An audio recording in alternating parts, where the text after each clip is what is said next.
በዚህ ቦታ በዚህ ስፍራ ላይ ፀሐይ ትቸበቸባለች። በቴሬኒፋ ስፔን ፀሐይ በዩሮ ይቸበቸባል። ምን ማለት ነው? ኢትዮጵያ ላይ የማናመሰግንባቸው ብዙ ነገሮችን ሌላ ሀገር ስንሄድ ዋጋ እንሰጣቸዋለን።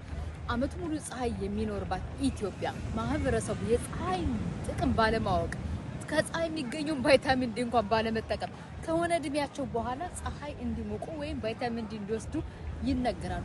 ፀሐይ እጅግ በርካታ ጥቅም ያለው እንደምትመለከቱት ሰው ያው እንግዲህ ራቆታቸው ሆኖ ፀሐይን እየሞቁ ይሄንን የሚያደርጉበት ምክንያት ቫይታሚን ዲ ለሰውነታችን አስፈላጊ ስለሆነ ከተፈጥሮ ከፀሐይ የሚገኝ ስለሆነ ነው።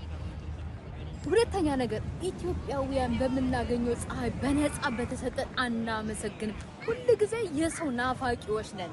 ለምንድን ነው እንደዛ የሚሆነው? እኔ ሁሌ በቃ የሰው ሀገር ሳይከኛ ሀገር ጋር ማገናኘት ልማድ አለኝና ወንደርፉል ኢትዮጵያ በእውነት ወንደርፉል አፍሪካ እዚህ በዩሮፕ ፀሐይ ሰው እዚህ ምን ሊሰራ ነው? ሁሉ ህዝብ የመጣው ፀሐይን ፈልጎ ነው። ምክንያቱም ሌላው ዩሮፕ አሁን ላይ በጣም ቀዝቃዛና በረዶ ስለሆነ ያንን ለማስታገስ ብለው በጣም ብዙ ብር ከፍለው ይመጣሉ።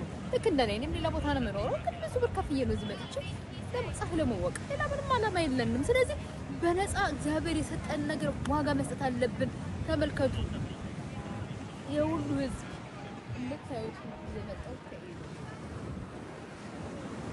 እናመስገን መቻል መልመድ አለብን። ያለንን ፀሐይ መሞቅ ደግሞ ላይፍ ታይም ነውና ፀሐይ ሙቁ። በነፃ ፈጣሪ ስጣቱን አመስግኑ።